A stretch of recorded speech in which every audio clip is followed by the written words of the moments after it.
told you I found you a perfect match. Chosen by science, but you had to marry them right this second. You would tell me, well, that sounds pretty whack. And I would add, you have 8 weeks to know if you really love them. You just got married at first sight. Jason and Aysha gonna tell you wrong from right. Are all these couples just disasters waiting to happen? Imagine if one of them could be a perfect match.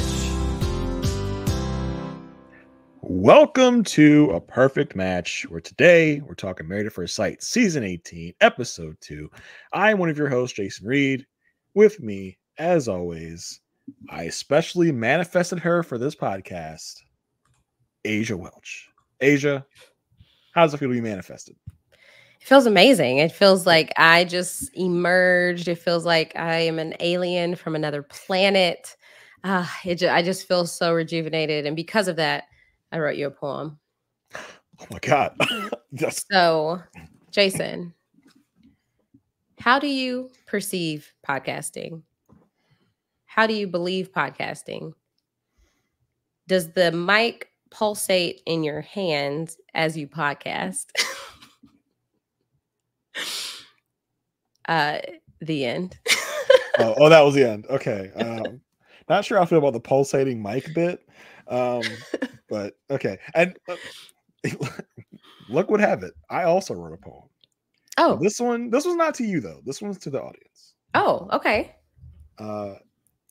Dear audience, I just want to say how happy and splendiferous I feel to be in your presence, to be able to feel your delectable grace and essence, to feel all of our hearts pulsate in rhythm and time. I hope by the end of this journey, we leave each other feeling refreshed in our soul and mind. Yes, yes. Yes. Keiichi is just rubbing off on all of us. More getting you his than shimmer. me, because mine was kind of trash. Yours was fantastic. spoke Yours was to me. great. Yours was fantastic. I loved it.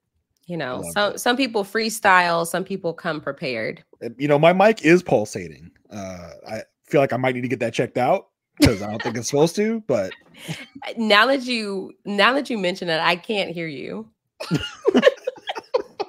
something is wrong. Something is deeply wrong. Your mic should not be pulsating. It's going to blow up. Run away. Listen, episode 2. We're here. We did it. We are. We're back. We were back before another week elapsed after the episode. Hey, It feels like y'all just heard us, I'm sure, but we're back already. you know, and it makes me wonder. And actually, I will go back to check because I know we always say, yeah, I can't remember a time. We got through all of the weddings. We didn't get through all of the weddings. We still have another wedding. to Oh, go I mean, through. well, we touched all of the weddings, right? Yeah, go back to your notes of episode 3 and see Yeah, where we are. Episode 3, we got to see Claire and Cameron say I do. Mhm. You're right. We got reception. we got So we're- receptions from everybody else. It's the exact same spot we always are. I Wow. always say it. It Every just season. feels like we're We moving say this and every grooving. season. We say this every season. We go, oh my gosh, I'm so happy that Married at First Sight is doing this thing faster and getting these things done a lot quicker. No, it's the same. It just feels different. It feels different every time, I guess. You know, I don't remember a time when we were talking about weddings on episode 2.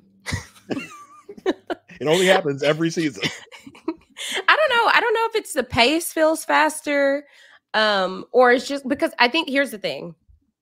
I feel like I don't know if it's the lack of repetitiveness of when hearing about certain people, but I just feel like I'm not at the point yet where I feel like I really know these people yet.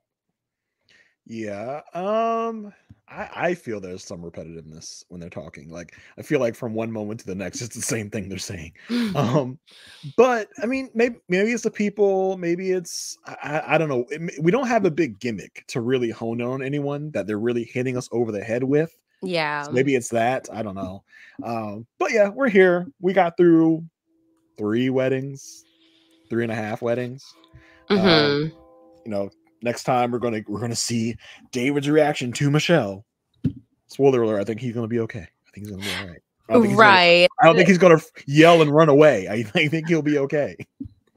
I know. It was quite the setup. I was like, oh, okay, we're Listen, done. if you wanted to cliffhanger me, give them the wedding, and then as they're sitting down after they leave after they leave the altar, have him tell her that he lives with his family. That's a cliffhanger moment, and then and then like cliffhang on her reaction to what it is like he's still living in his parents' basement. That's a good cliffhanger. Hey, he's choosing to. He could leave if he wanted to. He's just choosing not to. I don't know if that makes it better or worse. To be honest. I know. Well, thank y'all for joining us. Hopefully you caught our recap of the premiere. It did arrive a little later than normal, but we are caught up and we are on schedule now. And we will be on schedule for the rest of the season. Make sure you go subscribe to the Love at First Sight feed. That's where you can get all of our podcasts about Married at First Sight, as well as Love is Blind Season 7, which we're discussing right now with Mary Kukowski. Also, our coverage of The Ultimatum, the show The Perfect Match that aired on Netflix. So make sure you go subscribe to the Love at First Sight feed and leave us a 5-star rating and review. We would really appreciate it. We love hearing from y'all and hearing what you like about the podcast. And if you leave us a review and a 5-star rating, we will shout you out on the podcast and we will share what you said. So please go take some time, and whether it be on Apple Podcasts or Spotify, go leave us a 5-star rating or review. You can also find this podcast at weknowrealitytv.com, as well as all of the other coverage that is happening on RHAP, as well as the RHAP YouTube channel. So make sure you go subscribe there and you can see our faces as we discuss these things. And we also are showing the couple's faces. So, if you are confused about who is who, Mama Welch. That's for right, you. right, specifically my mother, then look at YouTube and you will see who we're talking about as we discuss them. So also, I was going to say, let's dive in. But one more order of business. Make sure you go join the Facebook group. We are nearing 1,000 members. So we really hope we reach that this season, just to, celebrate in the amazing community that has been created over there on Facebook to talk about Married at First Sight with the people that listen to this podcast. So make sure you go look up A Perfect Match podcast and put in the Facebook password. This week, the password is Pulsating Hearts. Boom, boom, boom, boom. There we go. We'll all make our hearts pulsate when we leave great reviews. Yes, because if they're not pulsating, that's danger. You could be dead. It's possible. Yes. So make sure you go put in the Facebook password, agree to the group rules. We're a spoiler-free Facebook group. So go join that and you can join in on the fun. We talk about the episodes as they're happening, as well as talking about anything else that's happening in Married at First Sight world. So yes. We also slip in some Love is Blind in there. If you really want.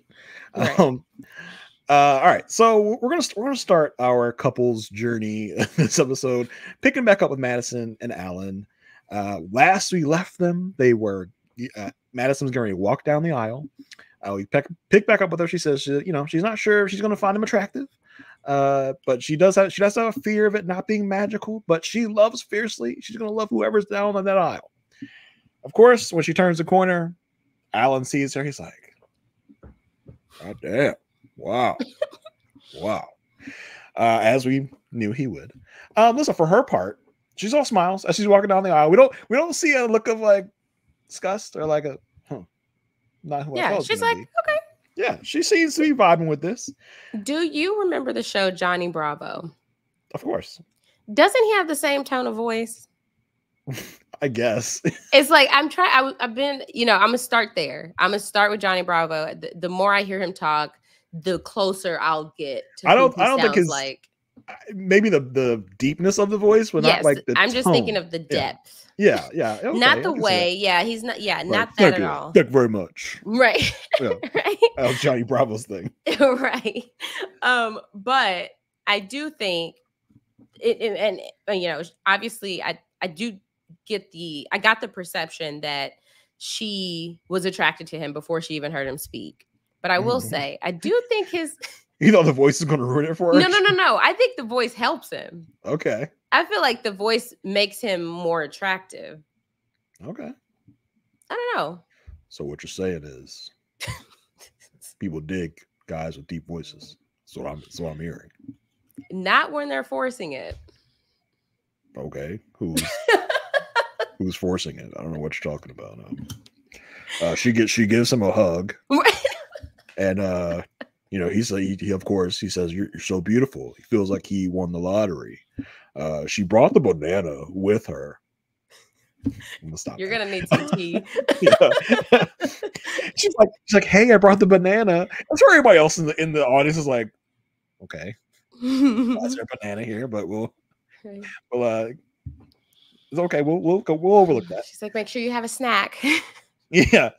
They hold hands. He kisses her hands. She's like, she's really be digging this.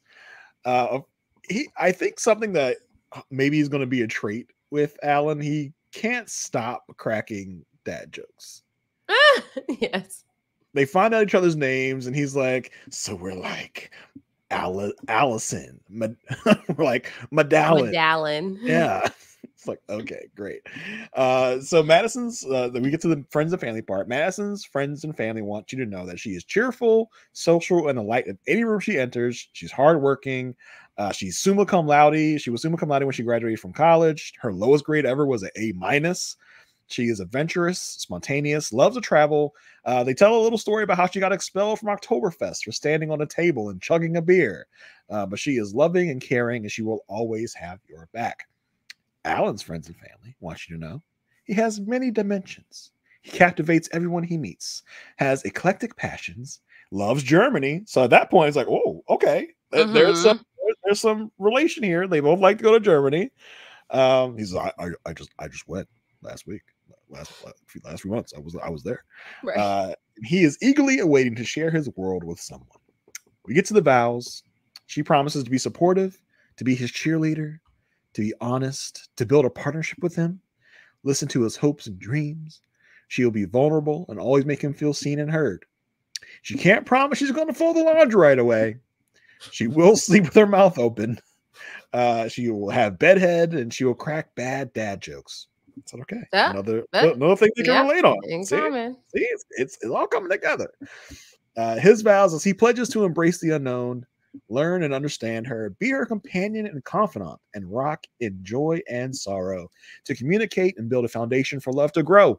He wants to create a unique tale with love, compassion, and spontaneity. They do the whole traditional vows. They add, when the time has come to kiss, he's like, can I kiss you? She says, absolutely.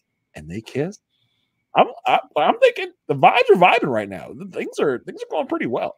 I see no red flags. It felt like, hey, there's a mutual attraction here. They're feeling each other. There may be a slight bit of chemistry at this point. Like it seems like they're happy with what they see and they are eager to get to know each other, which is all you can ask for at this point. I mean, you can't expect people to just be like falling in love at first sight. I don't know if that's ever happened on this show. Like the moment they saw each other, they were like, this is like my person. I feel like even some of our best couples are like, they really had to like get to know each other to know like, oh, this is it. I would say like Chris and Nicole came pretty close. But yeah, I mean, listen, it's not going to be so hard to read sometimes. That's true. I'm like, oh, wait, he is really excited. Yeah, you got to talk to someone to kind of fall in love. Like, love at first sight is like a myth. What? Maybe a myth. Who knows? I don't know. Of course, I fell in love at first sight with my wife, but right. Everyone can't be me. So right. Someone's. That's in case anyone hears this. Yeah. She's excited and happy. They both seem very happy. She says he looks, in a confession, she says he looks really good in his suit. His eyes are beautiful, and he had a lot of comedic relief and made her nerves go away. So she's actually really happy. And for his part, he just says, I'm speechless. I couldn't have dreamed up a better situation. The vibes are great. She looks great. He can't stop cursing. He curses a lot. Yeah, they had to beep him a lot. Right. So they leave the altar. They go outside and do a little chit chatting. They actually have a nice view outside of wherever they are. They have a nice little. They were up high, looking over the cityscape. he's making her laugh, which is good. He's like, I don't have to do things alone anymore. He's like, really wanted that companionship. She asked him why he did this. He says he's been actively trying to find his person for so long. Dating has gotten so superficial. Everyone's always looking for the next best thing. We got so much of the swipe culture. He thought this would be the perfect way to find someone that's as dedicated as he is. He asked her what she does for work. She does technology consulting. He's like, oh my God.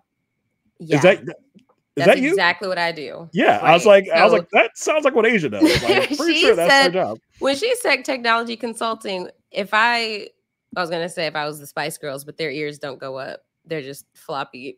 They don't go up like other dogs. Yeah. But if I was a dog, my ears would have went up. I was like, what? What did I just hear?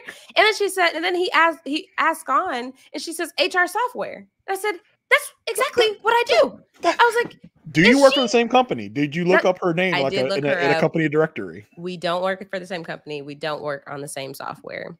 Oh. But I will say, based on her LinkedIn, she graduated college in like 2016, like with her undergrad degree, and she is already a director at her company. So she climbed the ladder. I mean, 8 years, that means you were working. So she like had a goal in mind and she has worked her way up. So that tells me a lot about her, just knowing the environment of consulting. Yeah, I was like, okay. I was like immediately impressed with her. She's on the Aysha Welch track. So when she tells him that, he's like, oh my God, like, get out of here. For real? He's like, that's sort of what I do. He's like, I help implement software in a newer company, but I do it on the finance side. So already we're vibing, we're relating. He makes some more corny jokes. She's like, I'm so hot. He's like, yeah, usually I have someone follow me with a banana leaf to cool me down. Oh boy. They cheers and they kiss again. And I'm like, Aysha and Mari had me convinced that she's going to take one look at this guy, turn around, and run the other direction because he was so ugly. But no, you were the one that said he was average. You said the attractive. You guys were like, but you and Mari were just like, ew, no, she is going to hate this. She is going to throw up as soon as he sees him. That were your direct words from what I can remember. So I mean, you guys had me convinced, but now I'm just like, hey, she seems to like him. If y'all know anything about me, I don't even talk like that. So this man is fibbing. Maybe it was off podcast, the real Aysha, not the podcast Aysha. Whatever. Look, I think these two can. I mean, you can't say only up from here because they didn't start too low, but it's just like I could see them having a great time on the honeymoon. The only thing that could throw a curveball in this situation is, I guess, learning something about each other that one of them has I don't know. I mean, listen, we started out well in plenty couples, and then everything just took a big old dump. So I mean, because it's just like, okay, if we look at okay, let's say there's no skeletons in the closet, right? Mm-hmm. Thinking about personality, I think they can get along well unless one of them reaches the where like we've seen in the past, the men that want the butterflies and they're like, oh, I just see her as a friend, but he is over the moon attracted to her. Yeah.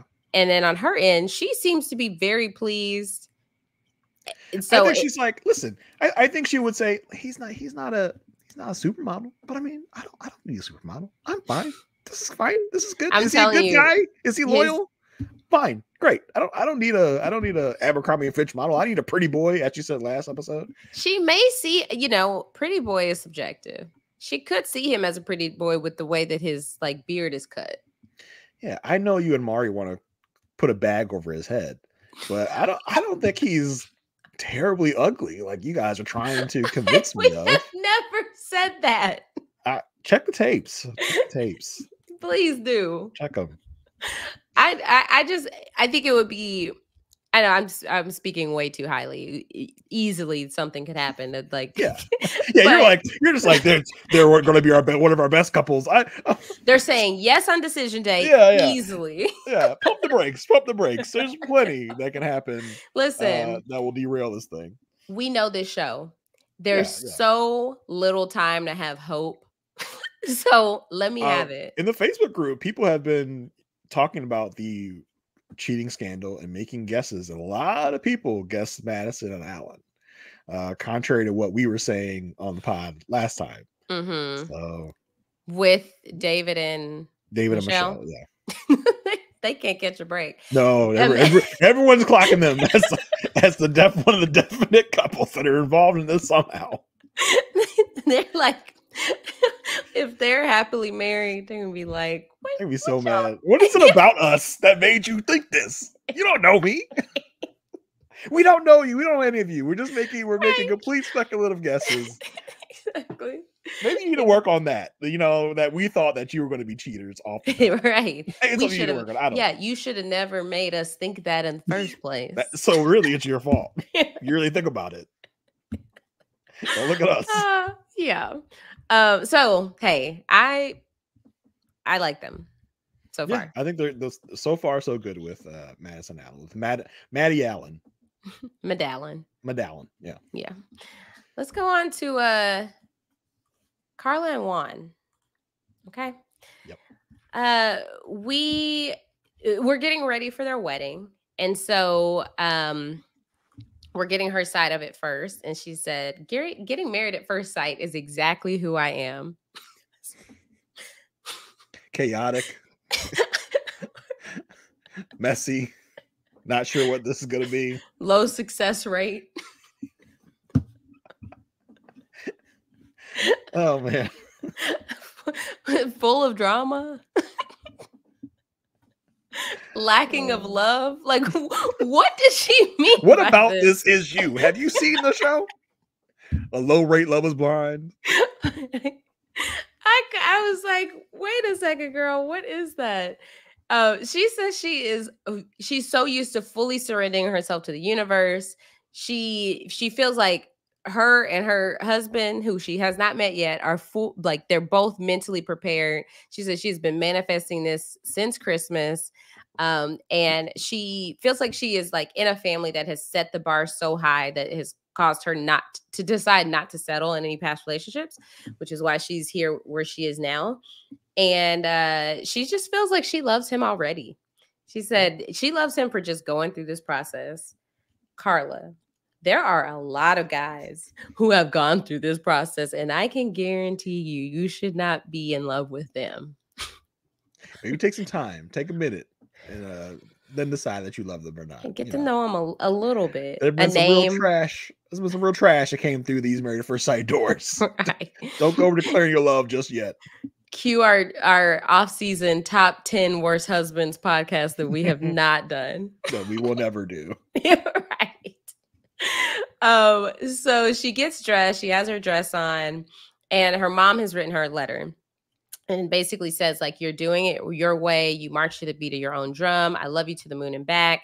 And we find out that, like, her dad is not the type to want to be on camera. And her mom is, she said, that's my man and I'm going to stick beside him. So that's ride or die behavior. Yes. Now, I don't know if we really talked about this in length before, but parents that don't show up to the Married at First Sight wedding, you know, on the off chance this works, I wouldn't want to not be present at my child's wedding. The one and only wedding, maybe, possibly. Yeah. Even if it doesn't work, I'd be like, I told you so. Right. That's why I wonder, is it more about, because I mean, I guess we've seen both things. Is it more about this experiment or more about the cameras? Yeah, but I'm just wondering what is it? What is so terrible about being on the camera for you? I don't understand where. I mean, this is a generation that wasn't on social media. Yeah, we go to New York and we'll take a picture on a random person's phone, and we don't know where that picture ended up, and we move about our day. We're not concerned about that. But this is like we're so used to, like, your data is out there, our faces are out there. Now you have me scared. What are people doing with our pictures? Oh my God. I know. I was like taking pictures and I was like, I will never see that. I don't know where that's going to end up. Oh my. Don't do anything weird to my pictures. Anyone I took a picture with.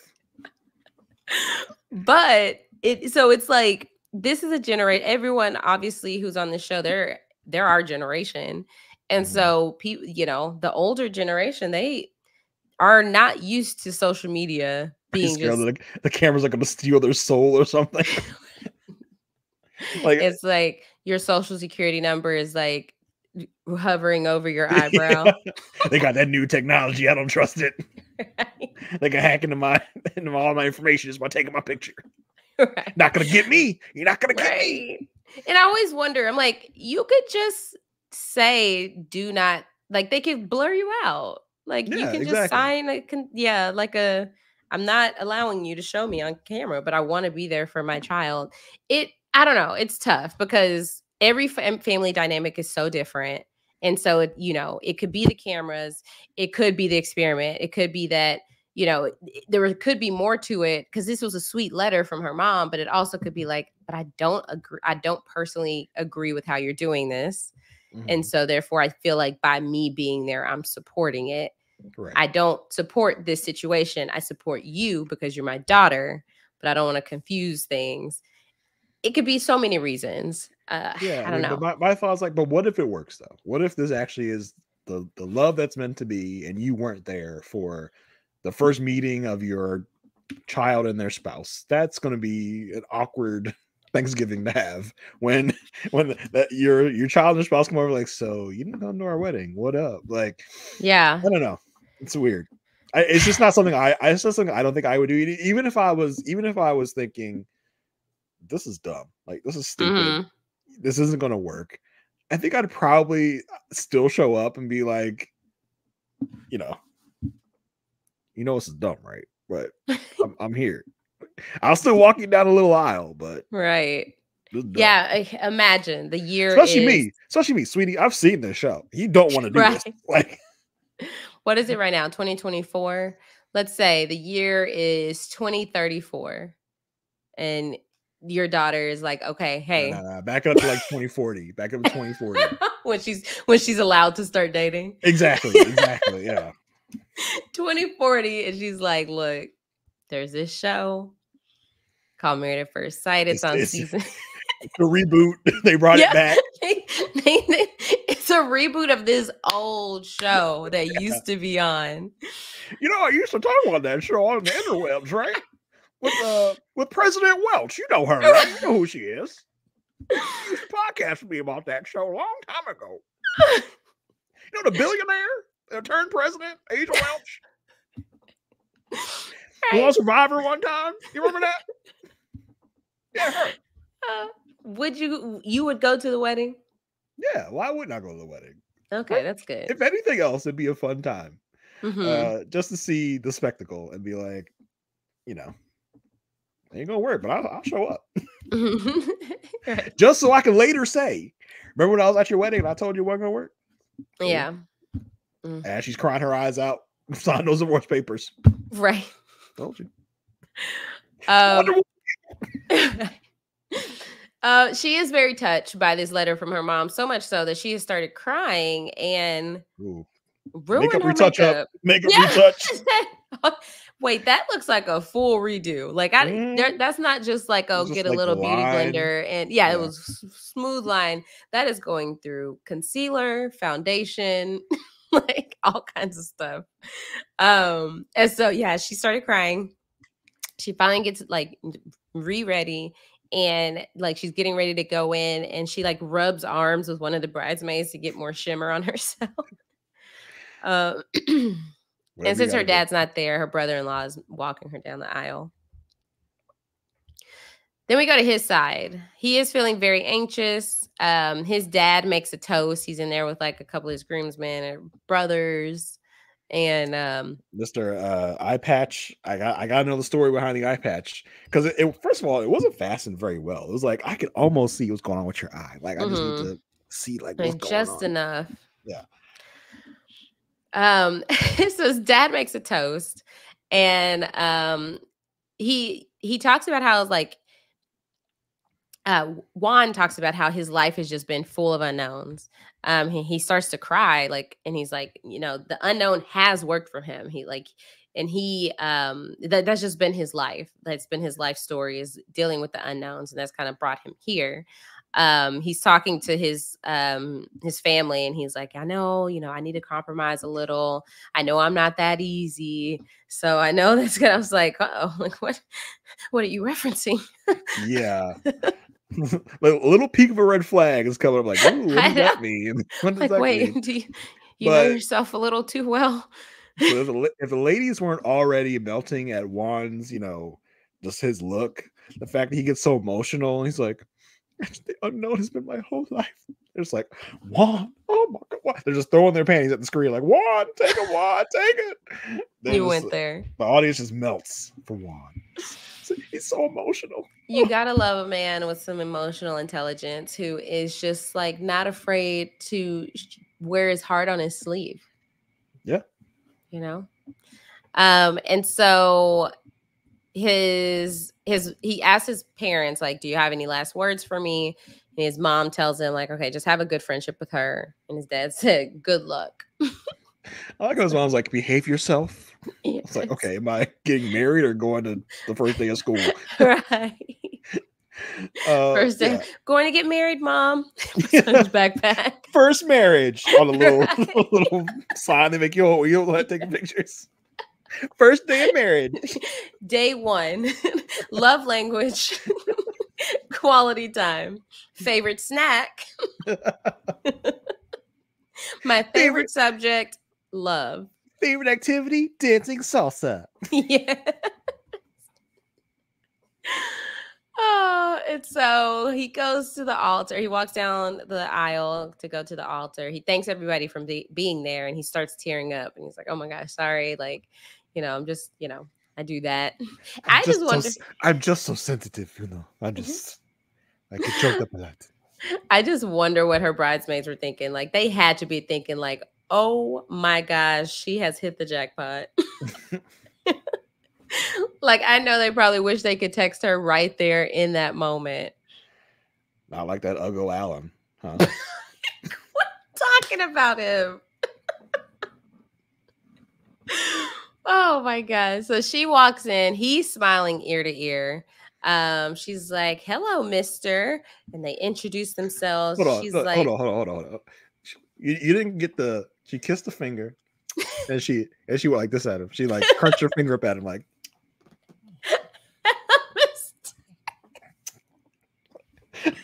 That I would probably have to stop things like, okay, I can't do this. Like that was weird. You're putting me off already. Like I can't do this. I mean, if you were put off then, you would have been put off by this next statement where she's like, "Are you in love?" He's like, he was like a deer in headlights. He's yeah. Like, I hope we can fall in love. Because she's been talking this whole time saying, I'm in love already. Like, it's done. Yes. I love him already. And then she's like, I'm walking up there to see if he's caught up. And she's like, he must feel the same way. And so she gets up there. She's like, you're in love too, right? He's like, I hope to be. I mean, that's the goal, right? That's what we're trying to do here. And then he's thinking, I just found out your name was Carla not even 10 seconds ago. Mm-hmm. She is bold. Are you in love? So her family wants him to know that she's spunky, she's an old soul, she's a great listener, she sees the best in everyone and believes everything can happen for a reason. She's already madly in love with her husband. She's a foodie. She make sure you tell her the reservation is 30 minutes before. And he's like, yes, same. Listen. I know there's a large population of people out there that are like that. Like you had like time is just this obscure thing. But if you know you're like that. Careful how you talk. My wife is one of those people. My God. Only you know. It feels like if you know better, do better, right? Mm-hmm. I know it's not that easy. Trust me. I have plenty of people in my life that it's this thing. You have to tell them, oh, the event starts at 5:30, knowing you're not going to even start setting up until 6 because you just know. You just know. See, and when you're married to certain people, certain great people. I had to put that out there. And then you tell them it's 30 minutes beforehand, and it works. Then you're in trouble for lying. You tell them the movie starts at 5:45 and it starts at 6:15, and you get there at 6:15 and it starts, and you look over, you go, yeah, it actually started at 6:15. You're in trouble. Because the one day they decide to show up on time. Well, no, they weren't on time. They were still late because you told them it was 5:45 and we showed up at 6:15. Oh, and then it starts. So yeah. They know you lied. Well, I just bragged and said that I got her somewhere on time. Yes, because it started on time, she's like, wait a minute. I thought we were going to be our requisite 30 minutes late. Nope, but then you lied. See, that's a trap. So you can't do that with everyone. Yeah, it's just it's such a fine line, and it's just I know that is just like a part of some people. Like I did an escape room this weekend with some friends, and I knew one friend. I looked on Find My Friends, and I saw that he was still at home when I was well on my way. I called him. I said, "Hey, why haven't you left yet? You better get your ass down this escape room. You know how I feel about escape rooms. And if you're late, they're going to give a reservation with somebody else. So you better get your tail down here now." He's like, I'm walking out. 5 minutes late. They literally, this one is strict. They give you a 5-minute grace period before they start your 1 hour, whether you're in the room or not. Oh my. So I do agree. I do agree that late people need to be paired with late people. Yes. So this is a good pairing. Yeah, because it is tough to be an on-time person with a late person. But take a personal experience? But yeah, but then the couple themselves aren't pushing each other to be on time. That's true. Yeah. If one was going to be 30 minutes late, they're both just lounging around. Now they're going to be 2 hours late. Right. No one has the concept of time. It's fascinating. Sometimes it doesn't matter though. If one has the concept of time, the other just doesn't. It's just like, hey, you think you're going to be ready in like the next 30 minutes or so? No? Okay. I'll leave. Okay. I'm just hindering things. Don't rush me. Cool. I'll be back in like 10 minutes. See how you doing? Don't come back. Okay, cool. I'll just wait downstairs with all my stuff on that I've had on for the last 30 minutes waiting to leave the house. But okay, cool. It is. Yeah. So I'm glad that these two have found each other. Yes. And her family also says she beats the rhythm of her own drum. Marches. No, I think they said beats. But his family wants her to know he's a loyal son, brother, uncle, and friend. He is an ambitious man who believes in multiple streams of income and joy. And multiple streams of joy. When they said income, she's like, okay. Can you say housewife? Let's go.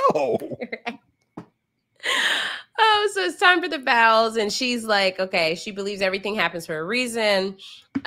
She wants to like know how she could be the best wife and mom to their family.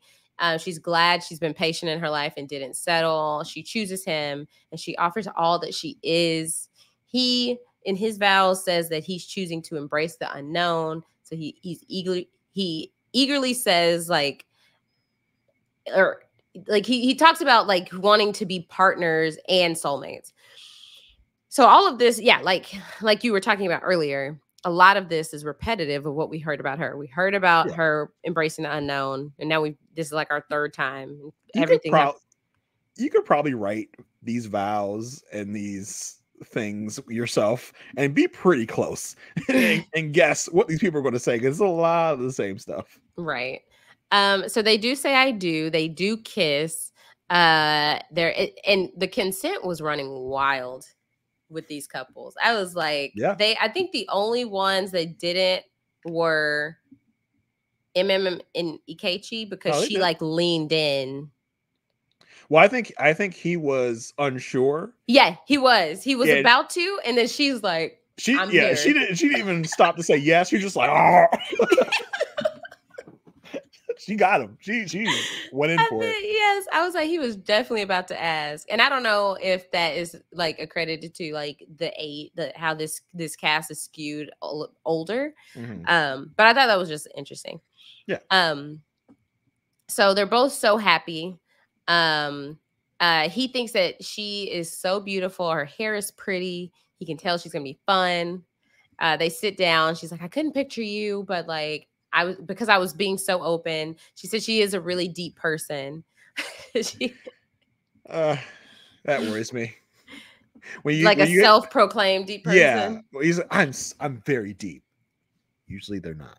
When they have to say it, like when you have to say it about yourself, you're usually not. But okay. She says she's a hairstylist, a Pilates instructor, and a sound healer. And he's like, oh my gosh, you're going to get along with my brother. He's a tarot card reader. He's like, not me, but my brother. Boy, do I have the guy for you. Yeah. He's like, okay, all right. You can tell a little bit. He was just like, not sure how we're going to vibe with that, but okay. I think he's just digesting this. Like, you know, getting the vibes. She says her soul's purpose is to help people. She asked him if he likes to cuddle. It's very specific questions. He does. He does tell her that he has 2 startups and a full-time sales job. And said, are you too busy to be doing Sounds like it. I mean, she's got 3 jobs. He's got 3 jobs. When are we going to have time for each other? When are y'all hanging out? Yeah.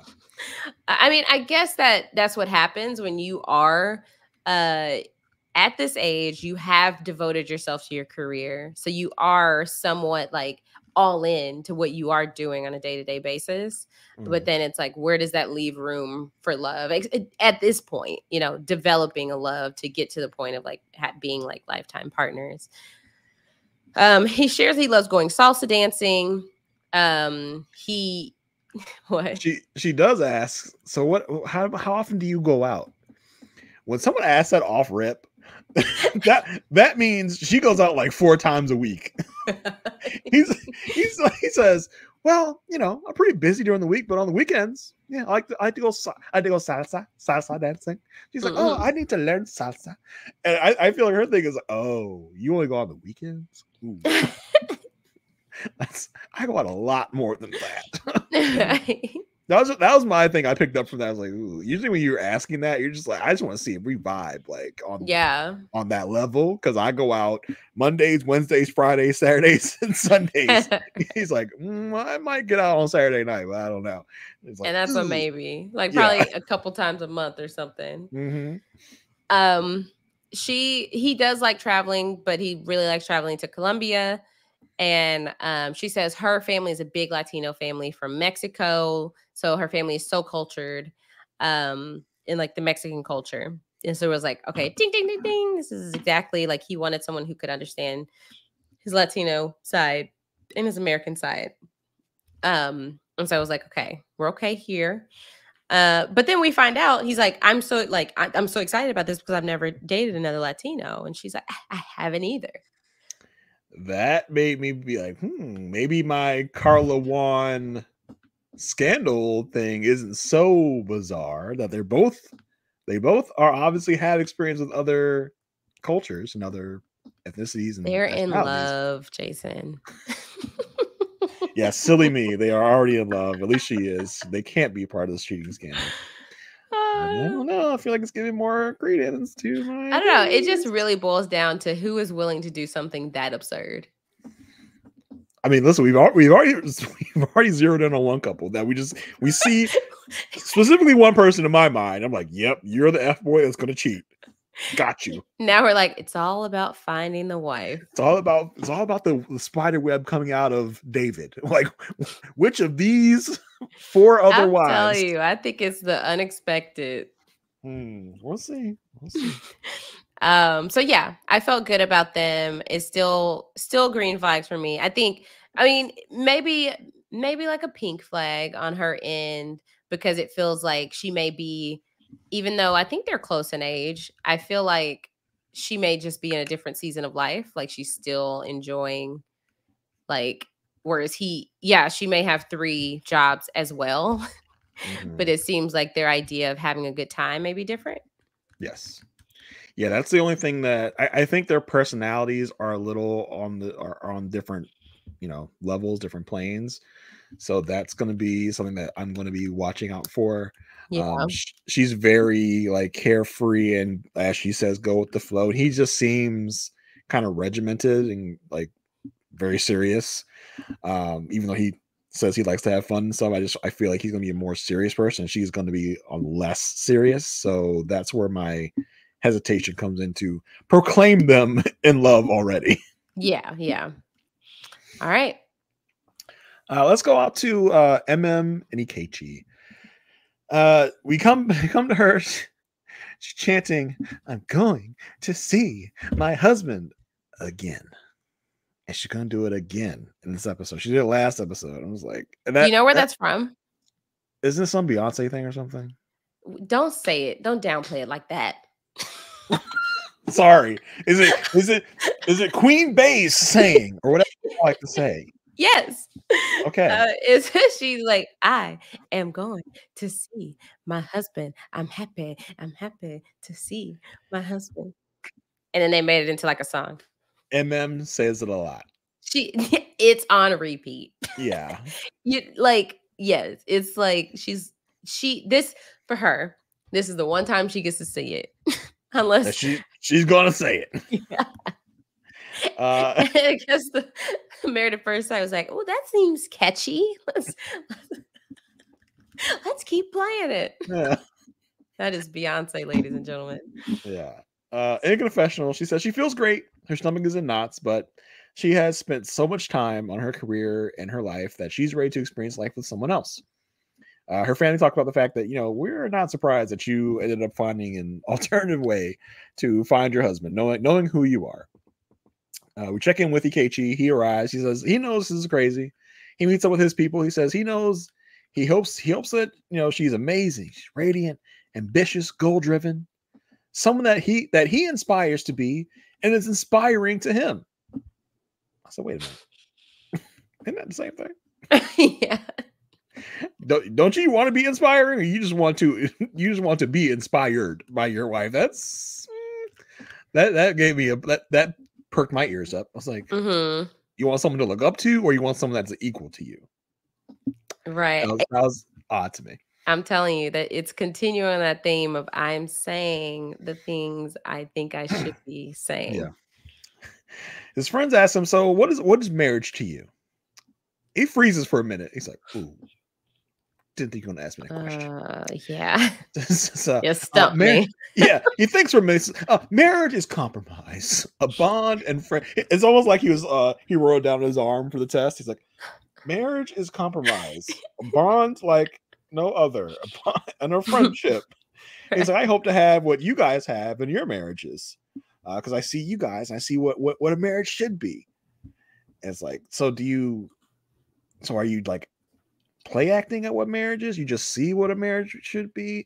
I don't know why I have so much side eye for Ikechi. I'm just like, I'm ready. Like, I can't wait for him to. I want him to prove this hesitancy we have right now. I want him to prove us wrong, because it's just like, it's hard. Obviously, I'm a little bit jaded by the similarities with the literal current season of Love is Blind. But then I'm also just gotta the applying again, and then it's just like the flowery language is what throws me off. And he is a poet, and we know it. And so it's like, I think that could be it too. Like, he just has a very expansive vocabulary. I think it's just a matter of just like, I don't want to say it seems too good to be true.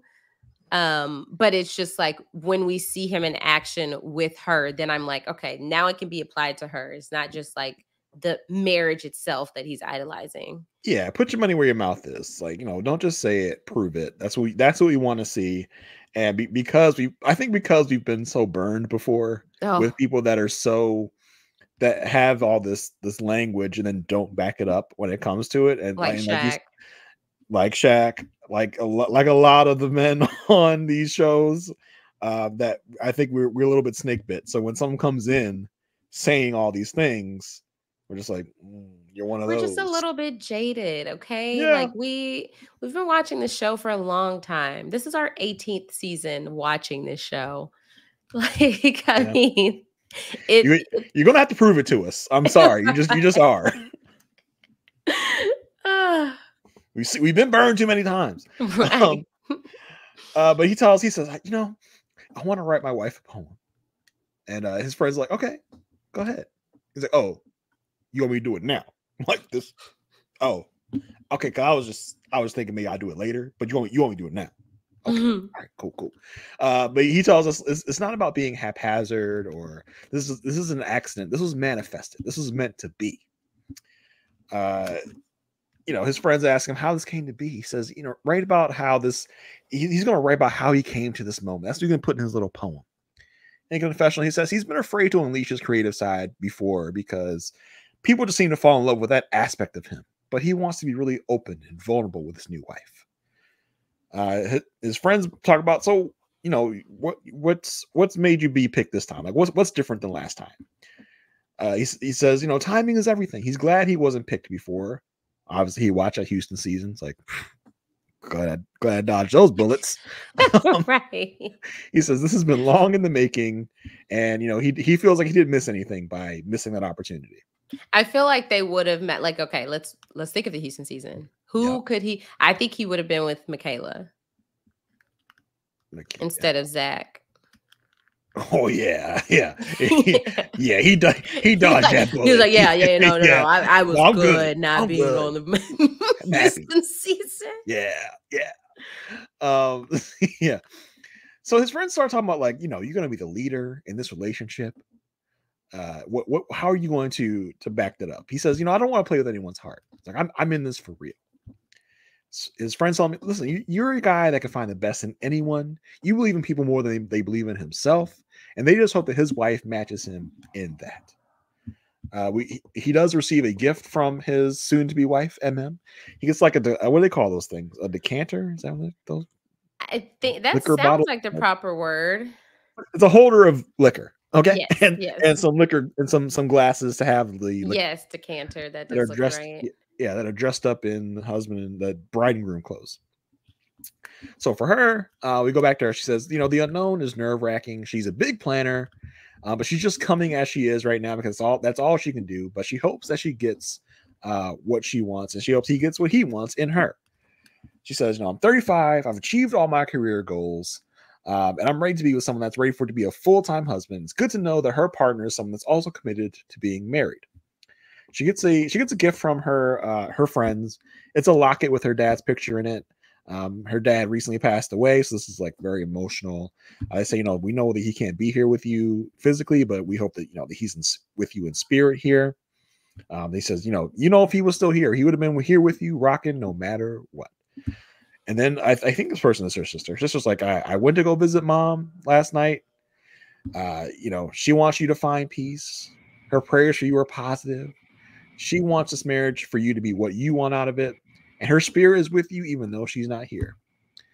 This is where MM tells us, this is her mom's thing. Her mom is Nigerian, and this is just not their jam at all. Unless we've seen this in many different iterations of these shows. I can think of Kwame from Love is Blind a couple seasons ago, where his mom was like not having this at all, refused to be on camera, was kind of berating him about this, trying to get him not to do it. So we know this is a thing that can happen here. But I mean, we also have what's the other guy's name?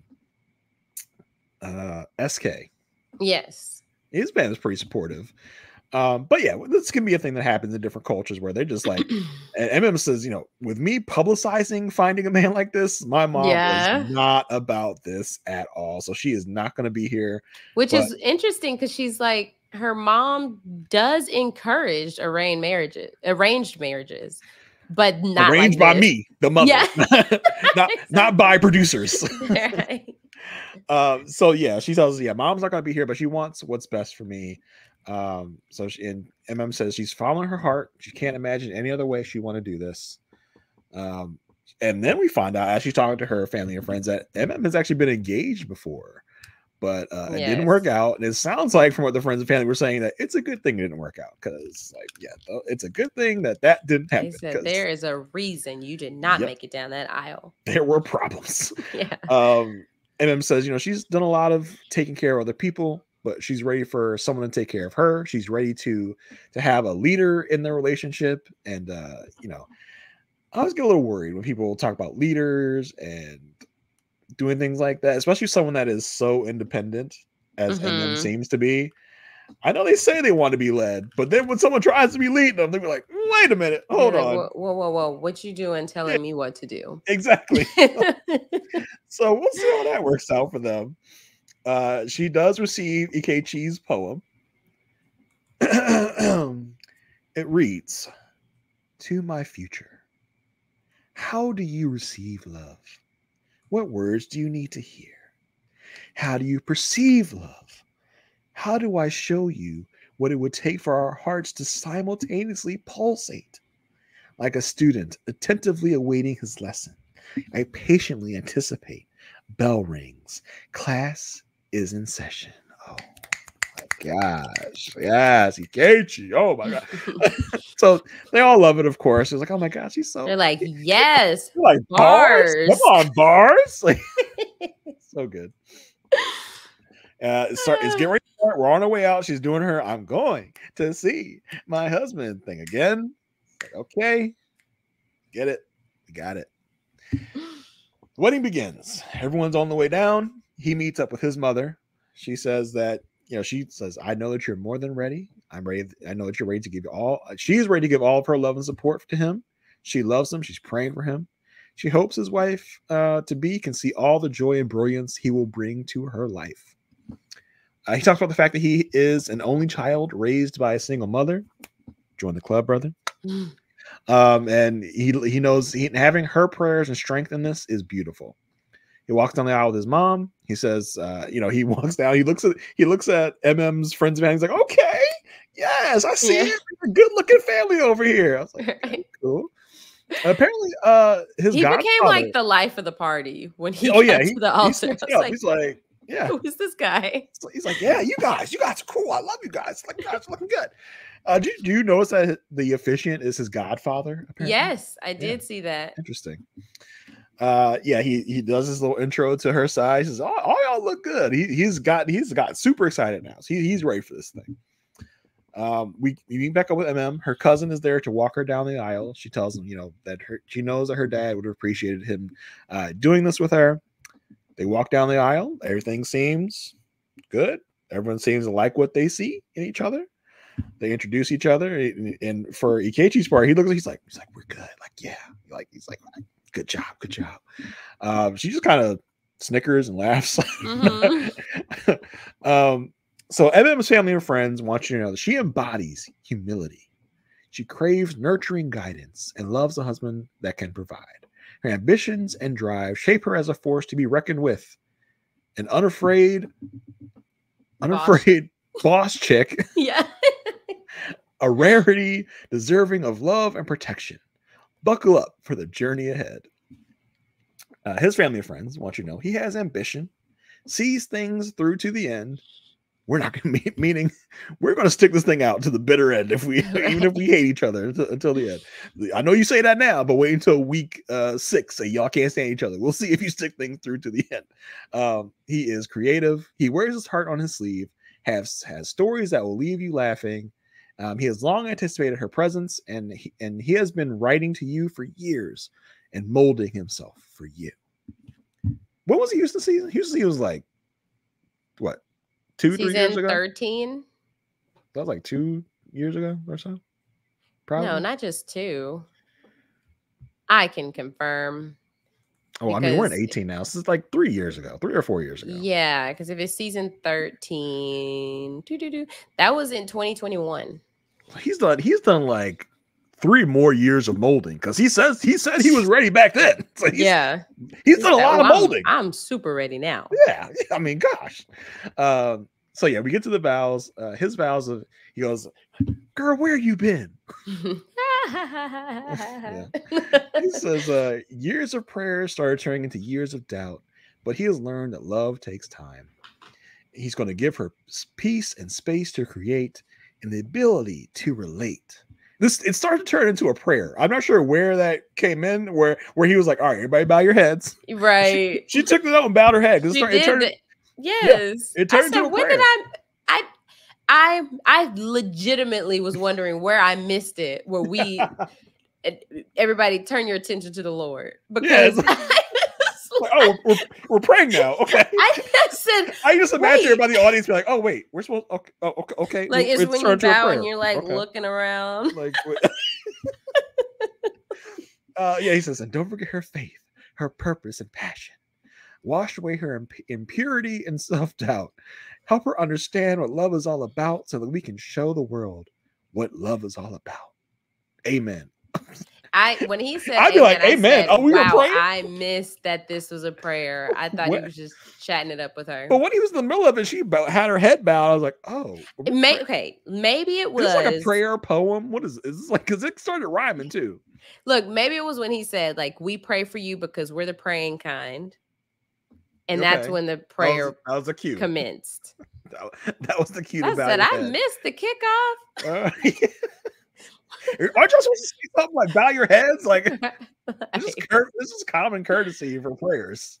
I mean, there were many a time like I would be daydreaming at church growing up, and then look around, everybody's head is bowed. I'm like, okay, but I was paying attention to this scene, and I did not see when the prayer started. Oh, man. Maybe they cut it out. I don't know. Maybe they stopped down and was like, all right, everybody bow your heads. We want to do a quick prayer. I don't know. Yeah. Or it was just like everybody starts to like randomly realize, oh, we're supposed to be praying right now. I think he's saying a prayer. Bow our heads. So her vows, she says, to my husband, I promise to take care of your heart, be open and honest, provide safety, give loyalty, promise to be the best life partner, and promise to be your best friend. They do their traditional vows. They do the kiss that we talked a little bit about. He's just like, can I? And she's like, give me the kiss. Like she was all sideways. Don't you dare ask, I'm coming. She was all sideways with the kiss. I was like, dang, you going in. Okay. He said, okay. Yeah. Very, very, very ready. They walk right down the aisle. They go outside. They go do their little talk thing. And he tells her he's from Houston, moved up here for work. Sure you did, buddy. Sure you did. And she comes right out. She's like, all right, so tell me what's up. What do I gotta do? Are we moving to Houston? Like she's ready to go. Like she's ready to be like, that's fine. I can move. I don't care. Whatever I gotta do. Wow. Which does, like, yes, love that she's all in, but it's so concerning when it's like you want to skip all these steps to get to that place where y'all are like you still have to get to know this person. There's still a decision at the end of this experiment. Like, I understand if you're all in day one, like hey, this is it. This is my husband. This is who I'm going to be with. And even if he's on the same page, like, this is my wife, I no ifs, ands, or buts about it. Yeah. But there is still that 8 weeks that you don't know what is about to happen. And I just hope that they are both on the same page of like taking the time to do what they need to do without just being like already having those expectations you should have months down the line. Don't go filling out those change of address forms just yet. Put the pen down. They got ways to go. So they talk a little bit more. She talks about her name. She says means peace. She says her dad was Igbo, and the tribe that lived in the area he was used that language. And her full name, means peace, and her last name is of God. So her full name is Peace of God.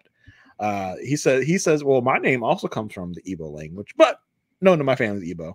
So we didn't really get a good origin of where he's from. I'm like, did they name you that, or did you have a name change? Like, what? Yeah.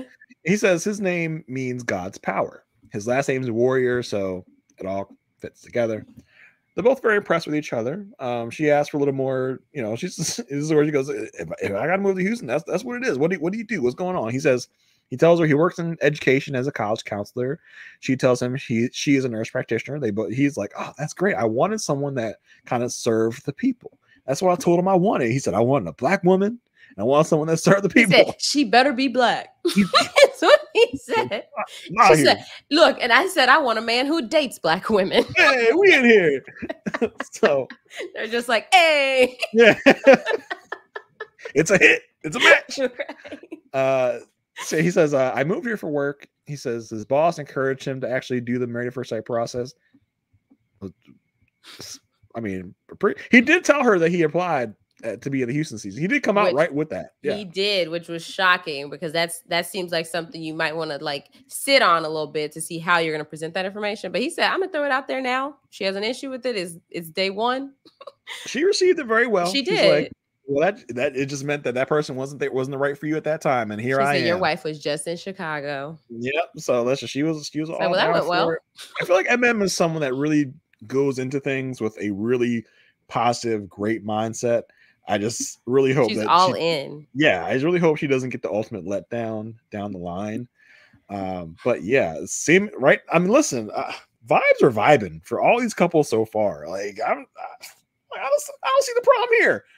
We're getting 5 marriages out of this, right? We're getting 5 couples that stay together forever. 1000%. Yeah. I don't care what those pesky commercials say. They want us to not have hope. Yeah, they're just trying to psych us up for letdown. Just to be like, it's like we got you guys. It was a 100% perfect season. I just thought okay, with the of it all, I do believe that her being all in is great if he is also all in.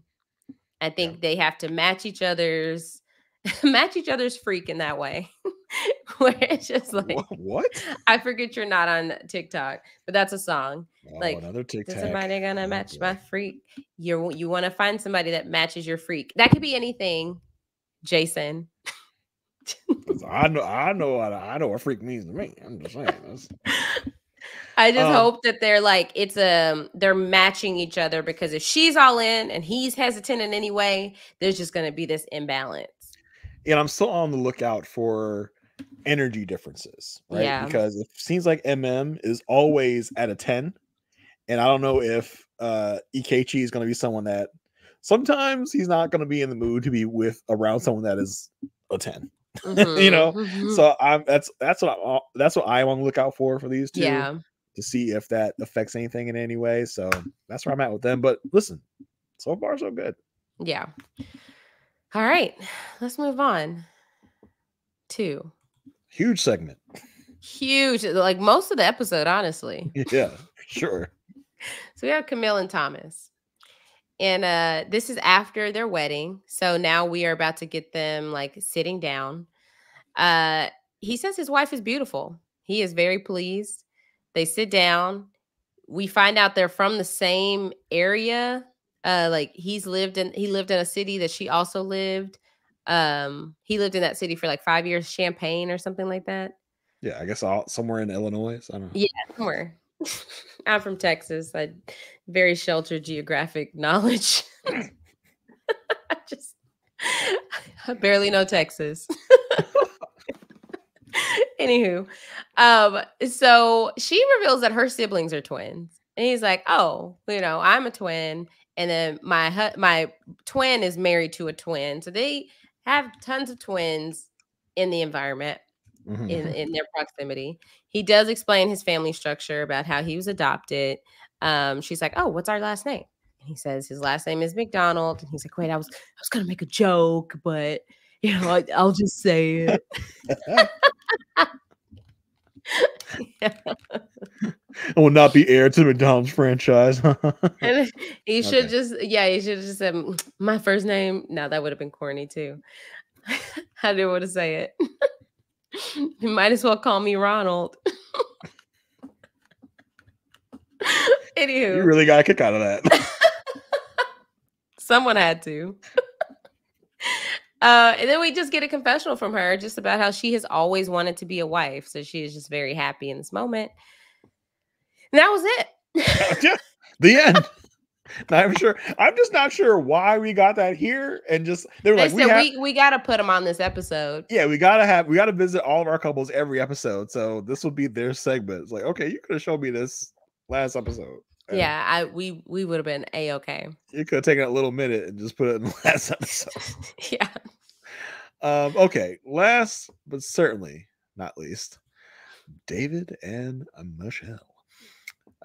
She comes down to her peoples. She says, she does a thing where she could. It's so funny how the seasons always structure things, right? Because some seasons we have the bride in her bed as all her friends come in her busting her room the night of the day. Now we have all the brides coming down from a staircase, getting after trying to get ready. All the guys are coming from a car on the street into their suite where there are people already waiting. Like, it's just so structured. It's interesting. Then they got to sit around in their muscle shirts, and have a conversation before they get fully dressed. Why are we watching? Why are we seeing people in the middle of dressing? I don't understand. She comes on her people. She says she knows this is crazy. She's got so many nerves going into this. Because she's been single for 6 years. She's tired of third wheeling. She's ready to start a life with someone. As she's getting ready, she talks about she's not going to try have any expectations, because if she does, she's going to drive herself crazy thinking about all the what ifs. She just is ready to go into this open-minded. Her family's like, you've come a long way. In school, you were shy. You had no friends. That's like, you were ugly. You had an overbite. You used to wet yourself all the time. No. Okay. Tell me, keep going. Tell me how beautiful I was. But they followed up. But now you're brave, you're fun, strong, and independent. She says she's gonna have to get used to communicating with someone else and thinking about someone else now. Like, it's been her for so long. She's gonna now have to think about somebody else. Look, first step, get you a couple dogs. Take it from the expert. Take it from the expert. We all know having pets. Pro tip number 1. Like having kids. You will learn real responsibility when you have 2 dogs. Yeah, that's it. Oh, brother. I'm not gonna start that seasonal argument again. She gets in her wedding dress. She comes down. She's ready.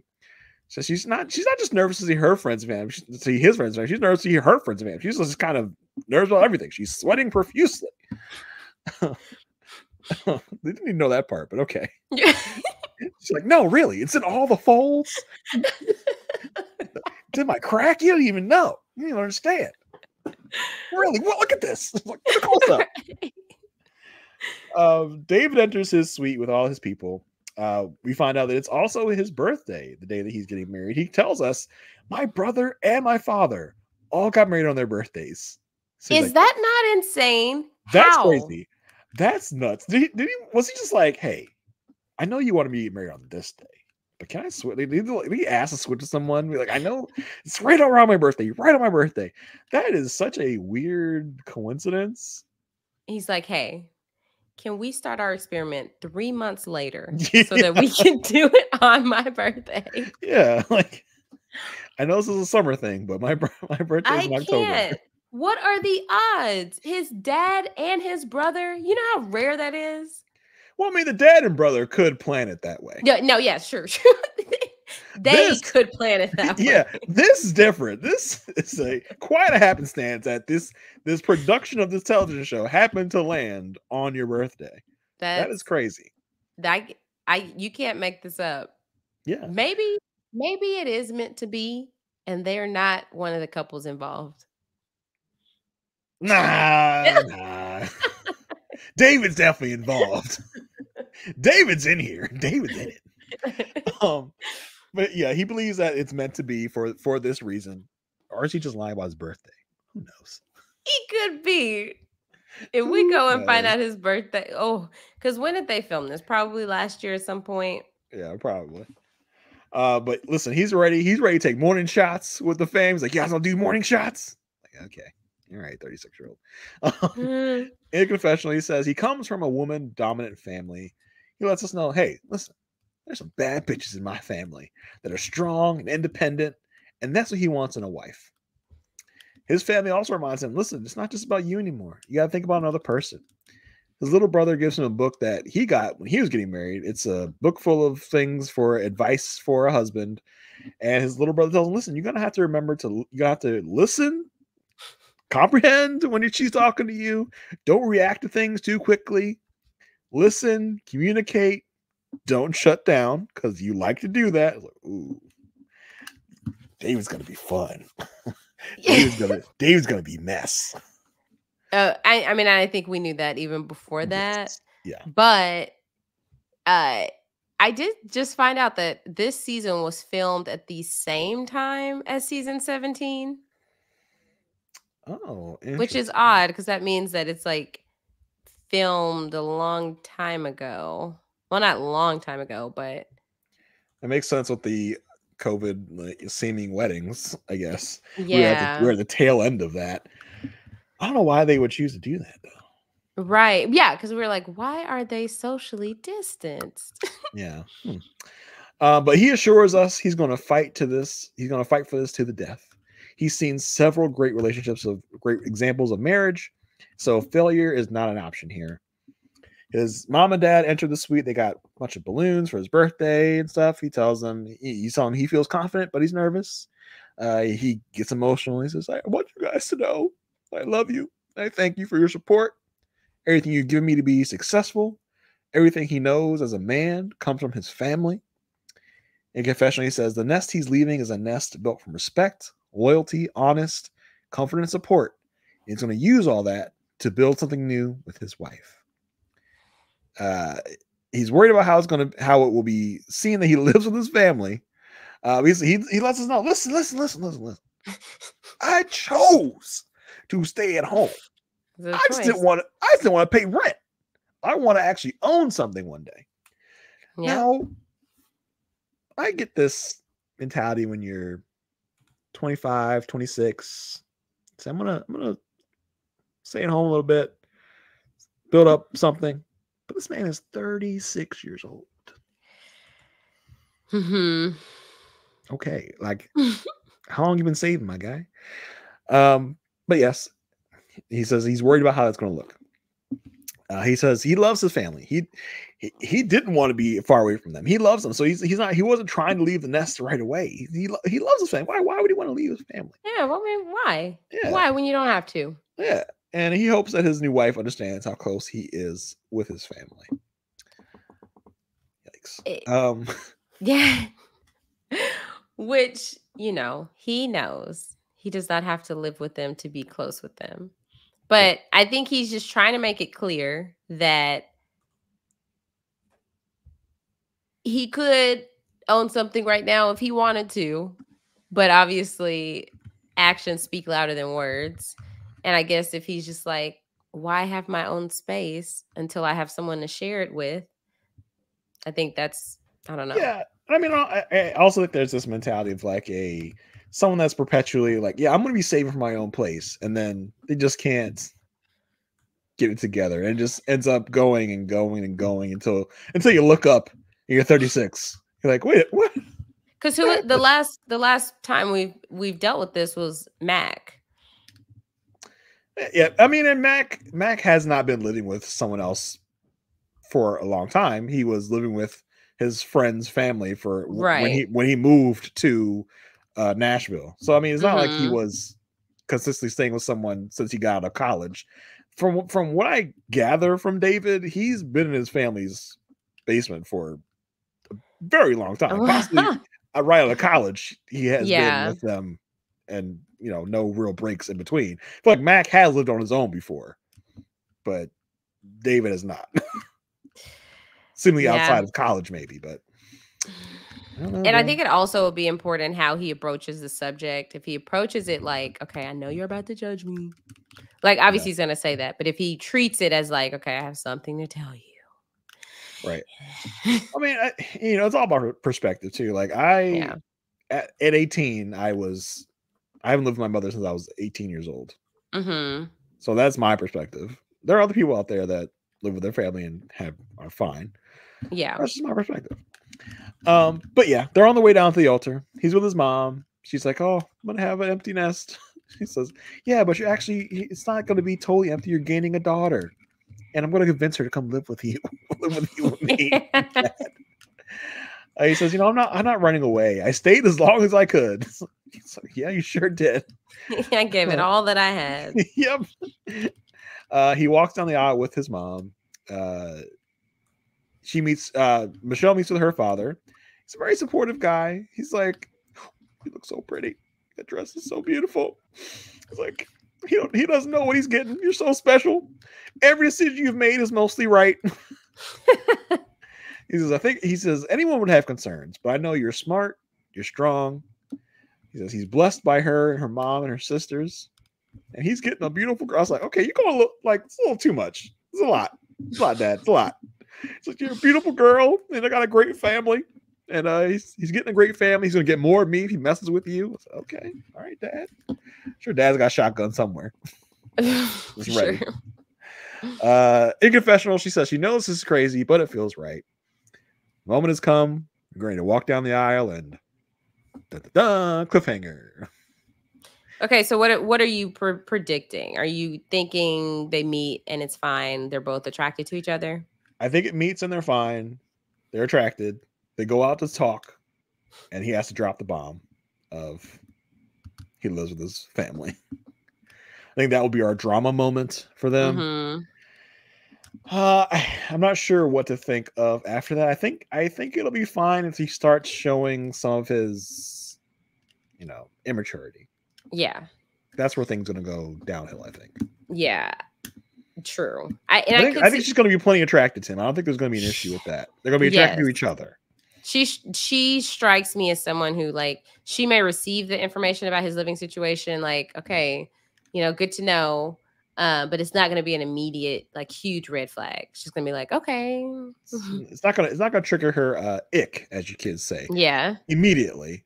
But I think she's going to put it in her back pocket. Be like, I'm going to remember that. Yeah. I'll keep that tucked away. Right. We did get a preview for next week. They're going to be doing the wedding photos, the receptions. We do find out that Thomas was in a previous relationship for 9 years. So that kind of concerns Camille. It makes a lot of sense that he was talking about he never pulled the trigger. He, let stuff go past him. So we'll see how that goes. Listen, I think our mess era starts next week with all the grilling by friends and family. I'm ready for it. Excited. Even MM's brother-in-law says that Ikechi has a way with words. Mm-hmm. We peeped that too. Yeah, we've seen it. Yeah. Anything else about these couples?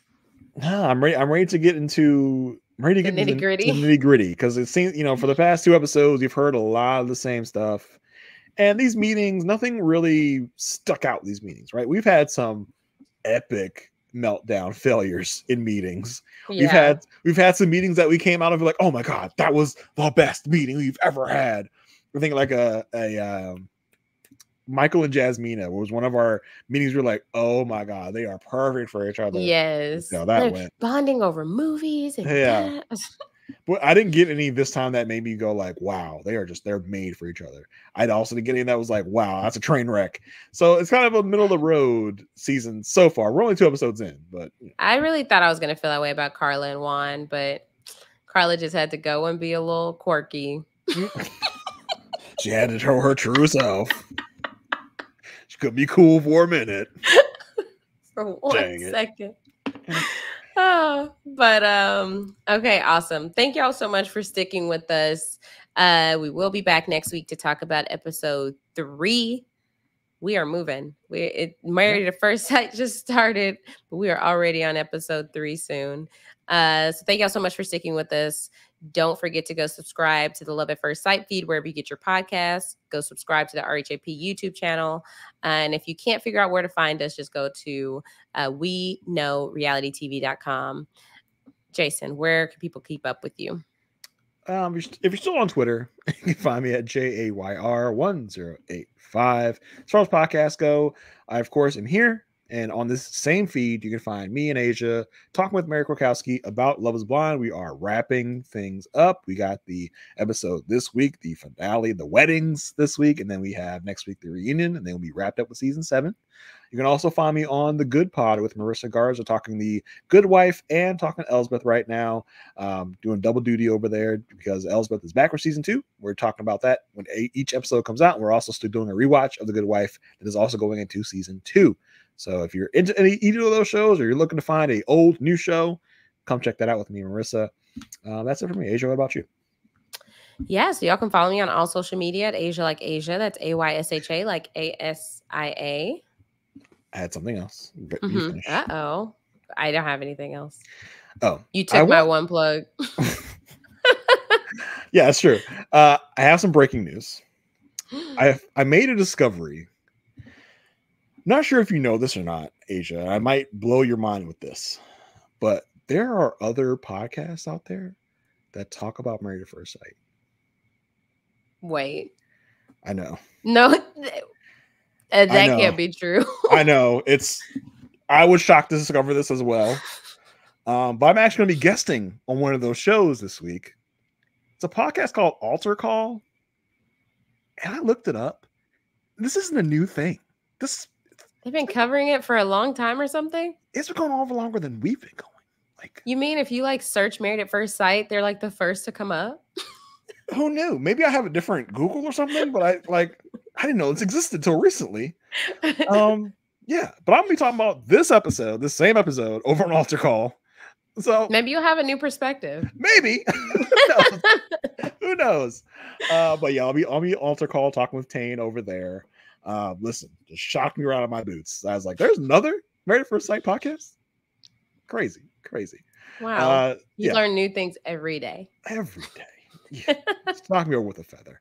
But yeah, I almost forgot I will be over there as well this week. Talking this. Can't wait to listen. You're not gonna listen. Y'all better not have better chemistry. No. Possible. If I'm even prompted to laugh, I'm just gonna be like, no, you problems. Zip it. Do not laugh. She better not laugh at any of his jokes. But yes, like Jason said, Love is Blind. We will be wrapping it up very soon, but we'll have the coverage of episode 12 and then the reunion, which will be airing live. And then we'll have our coverage after that. But yes, thank y'all so much for sticking with us. Don't forget about the Facebook group, A Perfect Match Podcast. Go join that, where the Facebook password is Pulsating Hearts. Thank y'all so much for sticking with us, and we'll see y'all next week. Bye.